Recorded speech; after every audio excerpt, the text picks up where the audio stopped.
Okay. But I'm not a native of South Carolina or Charleston, but I've been here since 1985. I came here from Chicago, born and raised in the projects of Chicago.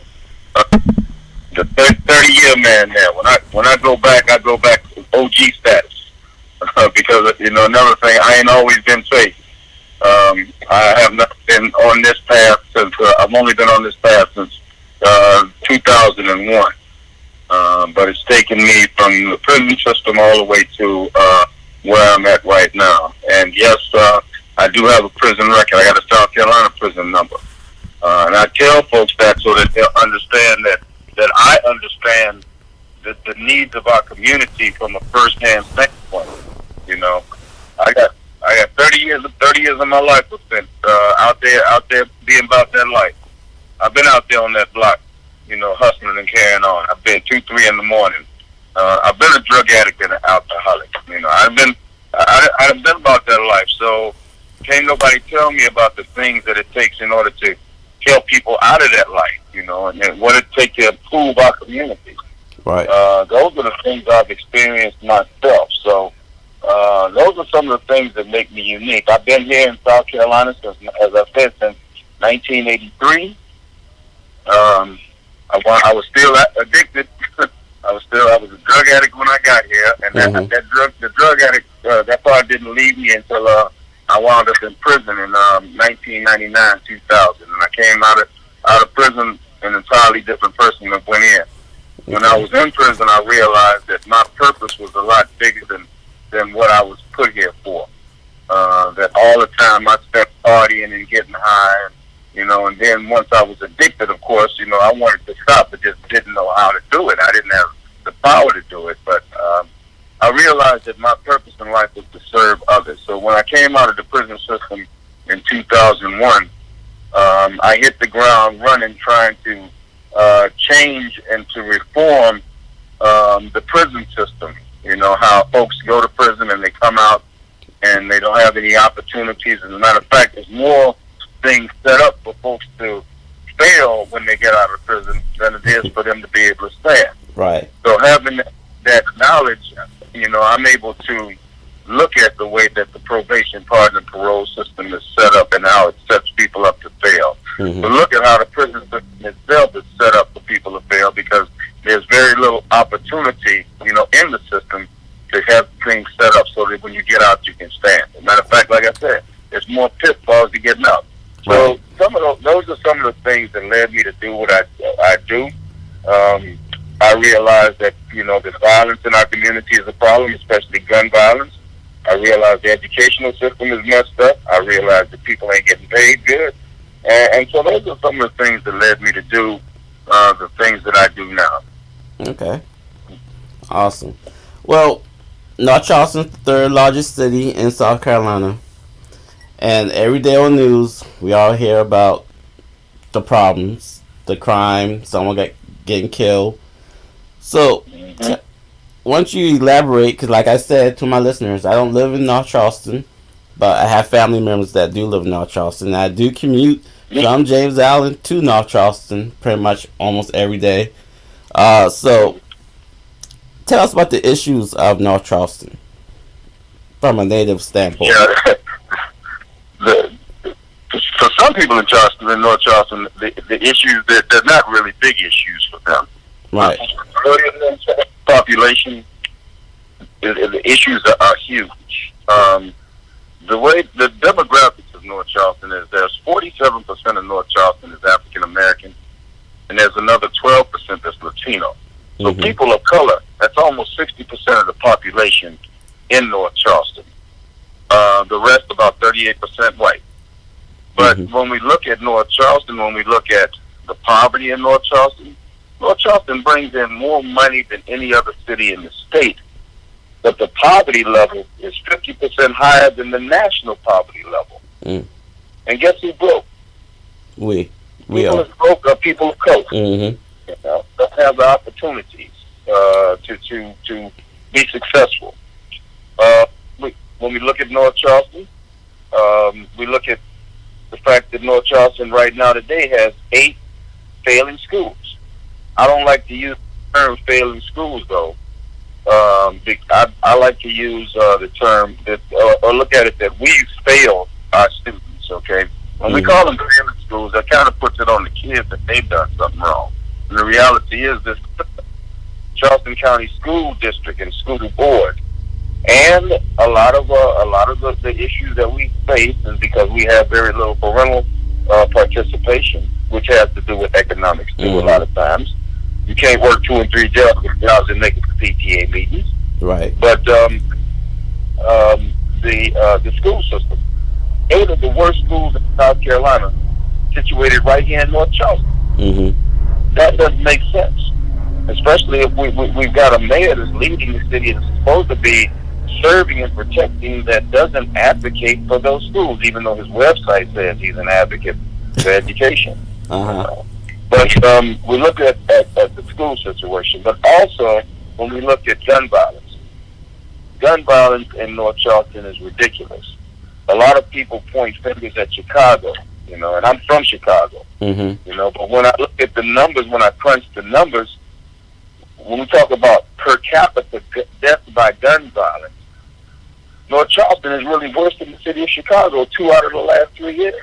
Wow. Our per capita gun death rate in North Charleston has been higher than the city of Chicago Mm-mm-mm. for the 2 out of the last 3 years.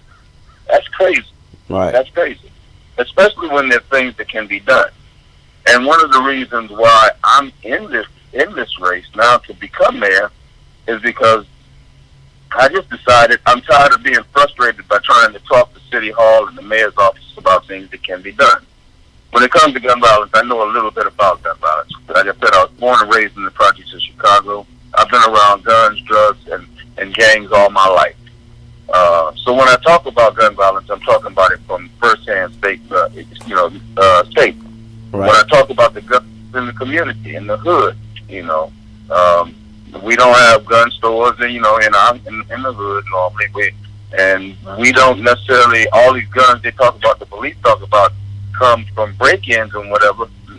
That ain't the way we got them back in the project. Mm-hmm. I know that car pull up and they lift the trunk up and whatever you want you can get. So when we look at the aspects of gun violence, in my experience, Mm-hmm. I've been trying to push the needle in North Charleston with City Hall and just been ignored. I've been constantly ignored for years. Mm-hmm. They are very nice to me. They say, "Thank you, Pastor Dixon. We appreciate you." Then they go back to business as usual, and folks on the low end keep dying. Mm-hmm. My people who look like me keep dying. So I got tired of that, and I just decided to take over the office. That way I can get things done. It's funny. I've been recognized nationally for the work I've tried to do here to end gun violence. I'm on the Brady Campaign to Prevent Gun Violence National Board of Trustees. Okay. I have to go to Washington, D.C. 4 times a year to meet with them to try to sit down and strategize on methods in order to end gun violence. Mm-hmm. But I'm disrespected right here in my own hometown. Wow. Last year I was recognized by the National Bar Association for the work I've tried to do in ending gun violence. And all of this is documented. Mm-hmm. But at home, ignored. Wow. And people keep dying. So I decided to get on out here and make sure that I'm in this race to win this race so we can do the things that I know can be done in order to break this gun violence down. So we got the poverty issue, where we need to pay people a decent amount of wage in 2019. We got the school issue, where our children are being allowed to fail, which is actually setting them up for prison, Mm-hmm. or the drug game, or death. We got the problem with gun violence, and then there's gentrification. There's the fact that we're being forced out of our homes and our communities. Right. The fact that on the south end there's no grocery store. Yeah. The fact that there's flooding that has never been addressed. All of these different issues. There's so many different issues in North Charleston. But every time that the current mayor has the state of the city addressed every January, it's rosy. It's peachy clean. Mm-hmm. It just looks like everything is great. And I don't do that deception well. I don't do it. I'm just about truth. I'm about truth telling. Mm-hmm. And that's why I've been out here fighting as hard as I have for the last 10 years, trying to make change. Trying to clean up what I done messed up. Trying to make change with no help. If I would have gotten help from the city, first off, we'd have been a lot farther along with these different issues that we got right now, and a lot less people would have died along the way too.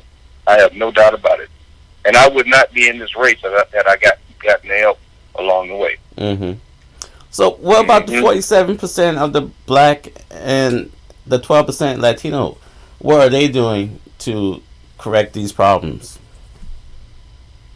As far as the communities, yes, the communities, I believe that they just feel hopeless in this whole situation. Mm-hmm.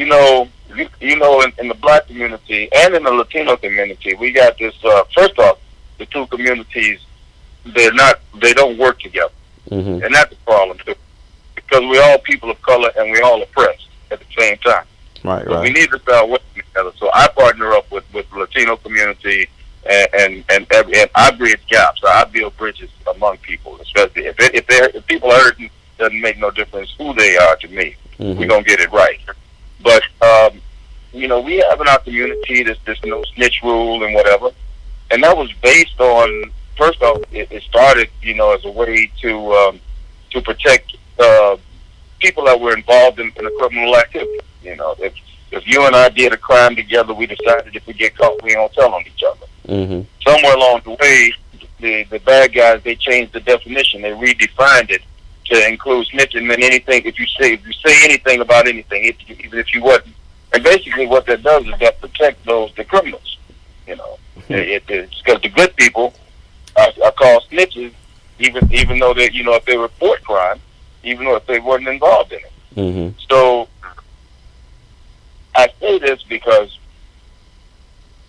we've had a lot of people who did step up in their communities over time and try to help out to make the community safe by talking with the police department. Mm-hmm. And instead of the police department protecting them, they put their names out. They've released their names into the community, putting them in harm's way. Right. We got a case that's sitting out here right now about a fella that the fella turned state's evidence on him, and he got out of prison and killed him. Mm-hmm. That's crazy. So there's no trust of law enforcement when it comes to moving forward. In the Latino community, it's the same way. No trust in law enforcement.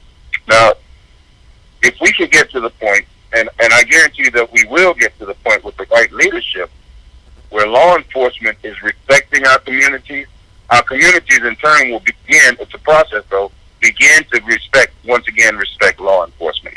And we'll have much better communication and be able to work together. Mm-hmm. I believe that can happen. Mm-hmm. But you have to have the right people in place though. Mm-hmm. Yeah. Wow. So, how could, when I was doing my research, I noticed in the last election, there was like 30% of registered voters in the black community went out and vote. How can we get more people who's registered to vote to go out and vote? And that's a great point. And that's a point that always pops up. Because our people, somewhere along the way, stopped voting. Mm-hmm. Here's what happened. Let me give you a background on it right quick.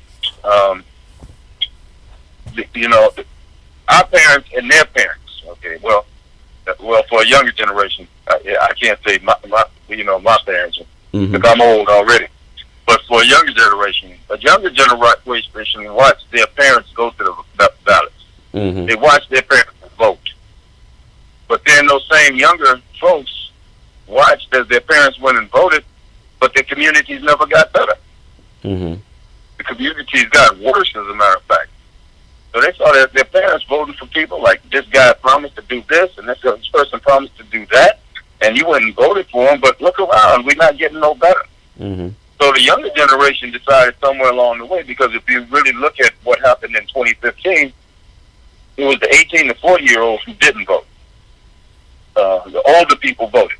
Mm-hmm. But when the younger folks look around, it's like, man, why should I go vote? You vote for these people and nothing good ever happens, so why vote?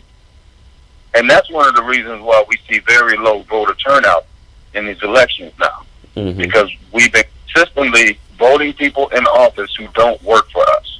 When the reality is, every elected official is supposed it works for the public. Mm-hmm. We vote them in, our tax dollars pay for them, and like in any employment situation, the employer calls the shots. But they done turned this thing around and got us so that we don't understand that we're in charge, that we're really in charge.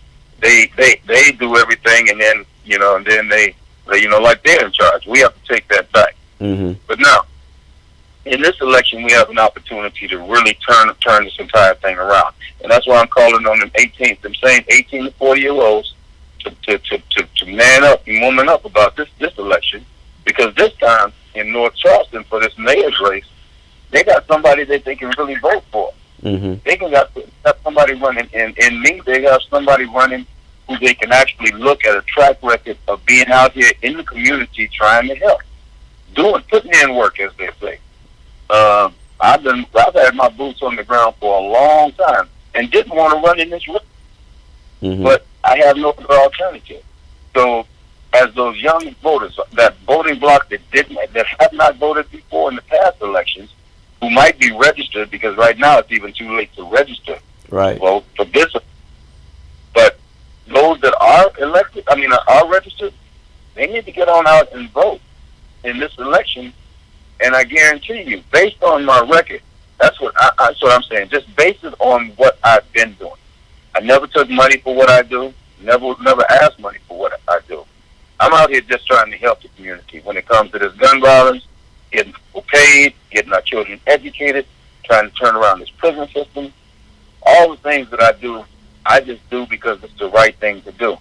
Mm-hmm. And I got a proven track record of it. There's a couple of ways anybody that wants to learn about me can find about me. They can go to my website, which is www.dixon4.com, dixon4mayor.com, or they can look on my Facebook page,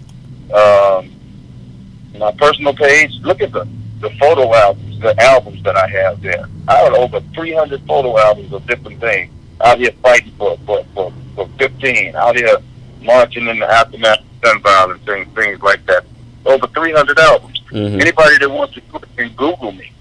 I would just suggest if they Google my name, don't just Google Thomas Dixon, Dixon. Put the pastor in there, Uh-huh. because there's a white dude with the KKK from Really? about 100 years ago. His name's Thomas Dixon too. Wow. So you Google Thomas Dixon, the first thing you're gonna see is a white dude from the KKK. So that ain't me, But you put pastor in there, and you can just see the news articles of where I've been fighting for the community. Mm-hmm.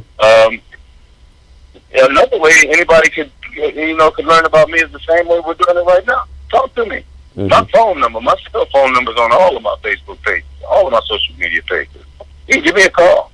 That's all right. But the works I've done speak for me.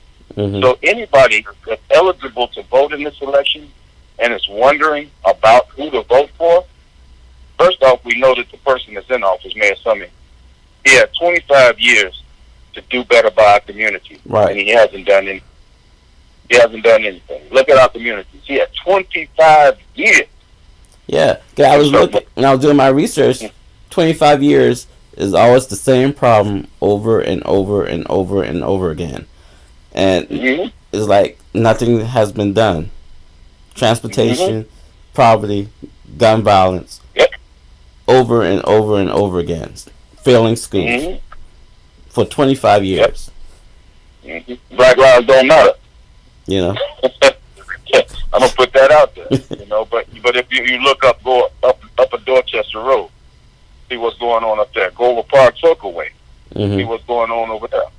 He had 25 years to do this equally, or with equity among all of the neighborhoods. But instead, there's certain neighborhoods that thrive, while other neighborhoods they just neglect it. Mm-hmm. And the people who are there, the council people that are there, the ones that look like us, Mm-hmm. they're just as much a part of the problem, because they've gone along with him in this whole thing.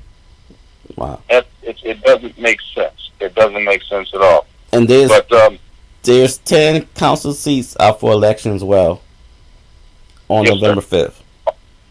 Mm-hmm. 10. All 10. Mm-hmm. And So, we have, I know we have a very progressive candidate in District 6 running against the incumbent. hmm His name is Jesse Williams. In District 7, we have a very progressive candidate. And when I say progressive, I mean folks that go fight for the same things I'm fighting for. Only hmm thing is, they're a lot younger than I am. I got about 25 years or so. hmm But they in District 7, you got Greg Perry. Greg Perry is running against Sam Hart. Sam Hart been in seat 30 years. Dorothy Williams has been in her seat 30 years. We got in District 5, Jerome Hayward is running against Todd Olds. I think Todd Olds been in office about 9 years or something like that. But still in all, though, he's a white dude representing the 79% black population Oh, in that really? district. Mm. Yeah, yeah. And, and I don't have no problem as far as racially, but if you don't understand the people you're representing, why are you trying to represent them? That's the Right. problem with the mayor.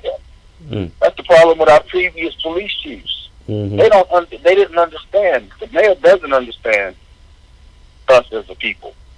Mm. Just like the school board doesn't understand us as a people. hmm And how can you educate people that you don't really understand? Right. They're just starting to learn things about juvenile PTSD because hmm of the community we live in, and our kids are going to school. They're just starting to learn that our kids are going to school hungry because many of them haven't had a meal, in a day, a real good meal, in a while.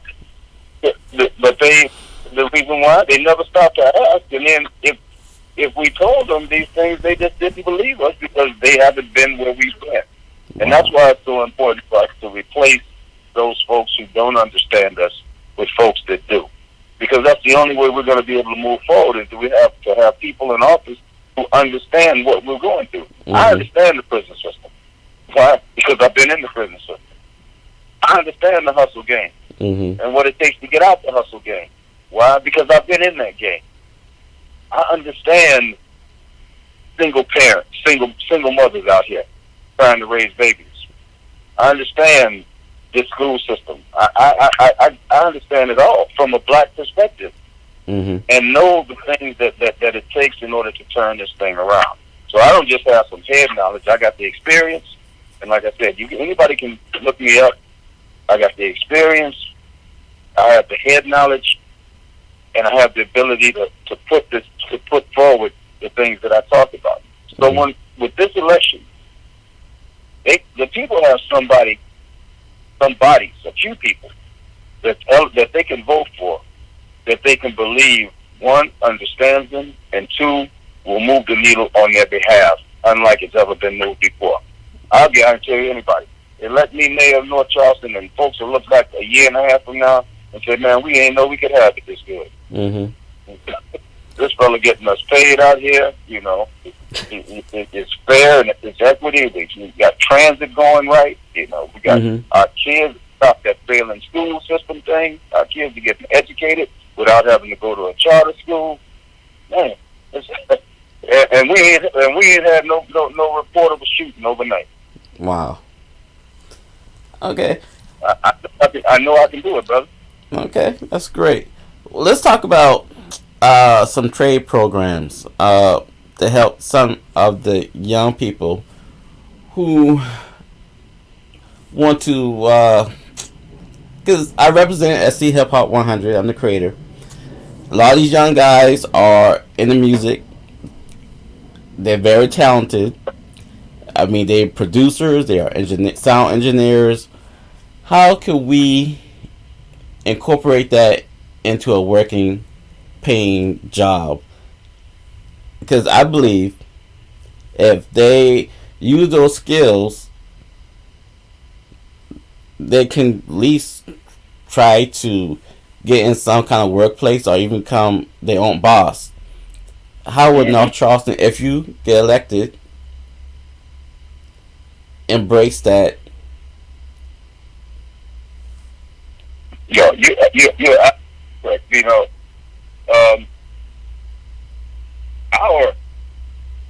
Our ethnic specific music genre, hip hop, rap, is a viable a real life, a credible music source. I mean, it's been acknowledged around the world. You know, yeah. But not everybody acknowledges, you know, in the hip hop, be it independent, underground, or whatever, and even some new R&B. Not everybody acknowledges it as a valid music source, and primarily the people who don't acknowledge it are people who don't look like us, and old folks. I'm gonna add the old folks in there, Right. and unfortunately, I happen to be one of the old folks, but I believe fully that hip hop is it is the premier music source of the 21st century, and it crosses all ethnic lines and everything. No matter what, everybody of a younger generation loves hip hop.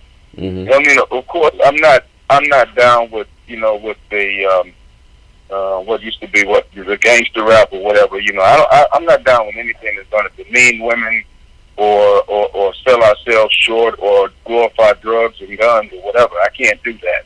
But that doesn't take away, because our wordsmith, our lyricists are so gifted and talented that we can actually put out quality, first class quality rap music, even without using any of those terminologies.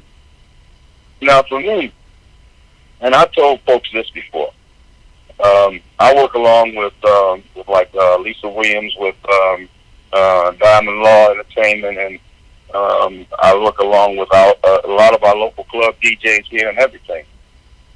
I believe that we need to be promoting our and helping our new talent locally to learn the business and to get where they need to go. And those that are I have to say this correctly, those that are putting out clean music, because I think we have a responsibility to them to not let them fall by the wayside. As a matter of fact, any entrepreneurial endeavor, not just in the music industry, but in any entrepreneurial endeavor, we need to have a department in place where those who want to strike out on their own can come. They can get information as to how they can set themselves up, what's going to be needed. I mean, we even in the city should have studios when it comes available for young artists who are going to abide by the rules. Right. And to take them step by step through the process.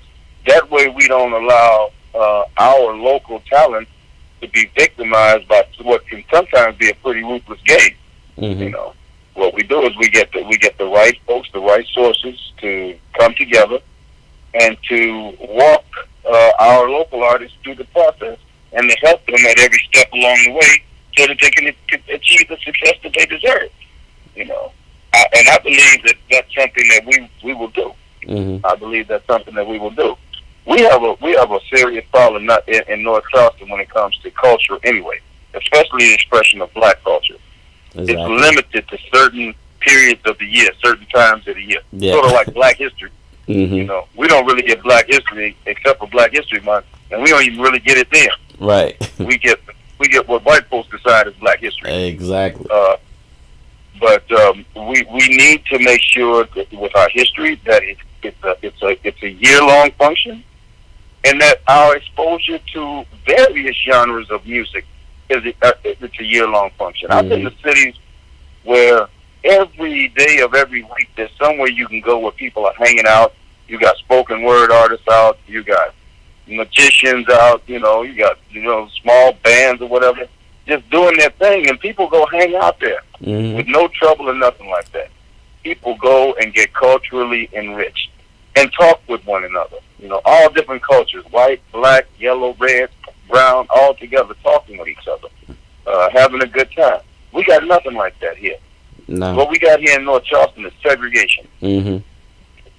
And even when it comes to, um, we're increasing now on our local um, music scene, the R&B scene more, especially with and jazz scene, especially with the way that they're using Exquis and Blue Note Mm-hmm. with Mike Brown and the things that King Hollywood doing, Calvin's doing.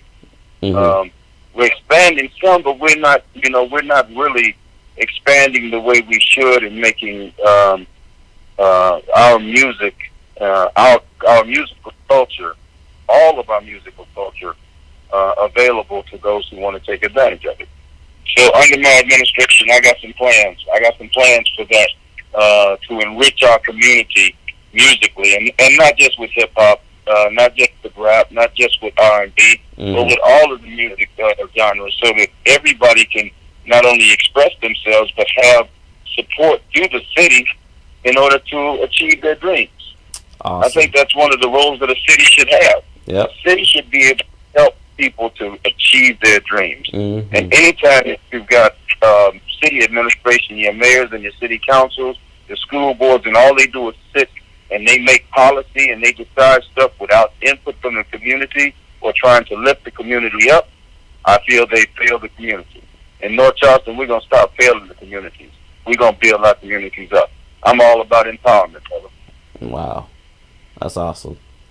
All right. Before I let you go, you make a closing statement and tell everybody, close it out. Okay, all right. And also, definitely, and last point on that last topic, as far as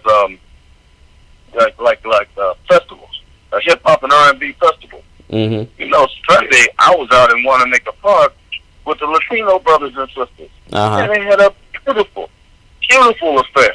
Mm-hmm. Folks everywhere out on the grass. They had the stage was loaded up all day with different bands. It was wonderful.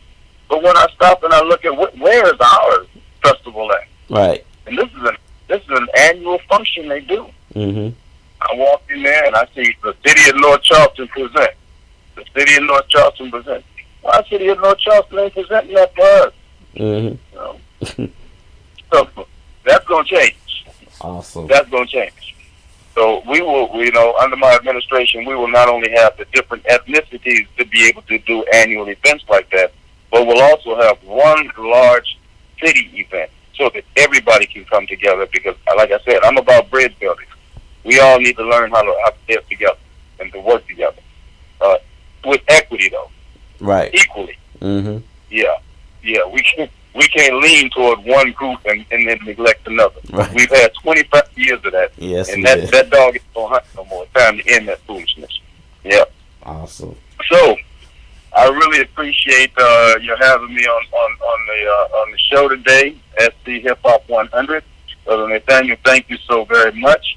I'm just, as that old song says, I'm just a nobody out here just trying to tell somebody, you know.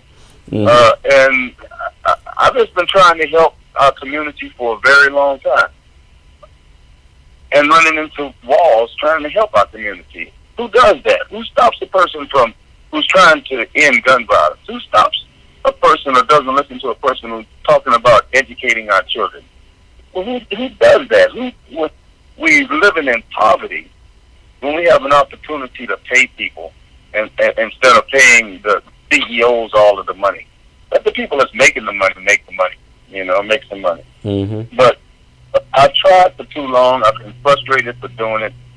So I decided that it's time for a real change here in my own city in North Charleston. And yes, even though I'm from Chicago, I call this my own city. I've been here since '85. I got a grown daughter that just made 30, and she was born at Roper Hospital. So for those that say you got to live here to be a part of it, I wish that the other candidates that live here would have been putting in the work that I've been putting in out here in the streets. Maybe we'd be a lot further along right now. But instead, when I looked around, the same people that's running for office right now was nowhere to be seen. Nowhere to be seen. So when the people stop and think about a resume of service to the community, I'm not a politician. I'm a public servant. I get an attitude when folks call me a politician. Mm-hmm. I'm a public servant, and I'll always be a public servant. But when we look at the level of service that I've done to this community, anybody would stop, and if anybody in their right mind would stop and say, "Man, look what this guy's been doing. Look what he's been doing. Maybe we need to give him a shot to actually get some work done." Because the other ones, they got nothing that they can say they've been doing. Nothing. It just doesn't stack up. So I'm hoping that everybody will get together this time. The election is November the 5th. We got a little bit less than 3 weeks left before we can bring some real change to North Charleston. Elect Thomas Dixon mayor of North Charleston. The inauguration will be in January, and from January forward, give me a year and a half to just stop and look back and say, man, this is how it was in November before we elected Dixon, and this is how it is now. And I guarantee you, everybody is going to be able to say, man, it's a lot better now than it was then. And we ain't finished yet. So I'm just asking for the support of everybody, their votes. Please, we can't sleep on this. If we sleep on this is my final comment. If we sleep on this election and we get Mayor Sonny back in office, I guarantee you, in 4 years, we are going to be disappearing down on the low end, on the south end of North Charleston. We're already disappearing.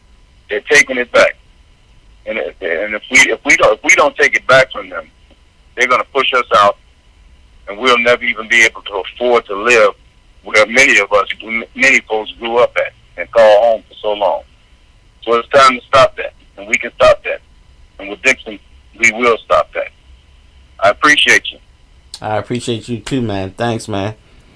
Thank you. Absolutely. Yeah, anytime, my brother. And the work that you're doing, keep doing it. I'm watching, for sure. The rest of these folks might not be watching, but I'm watching. Awesome.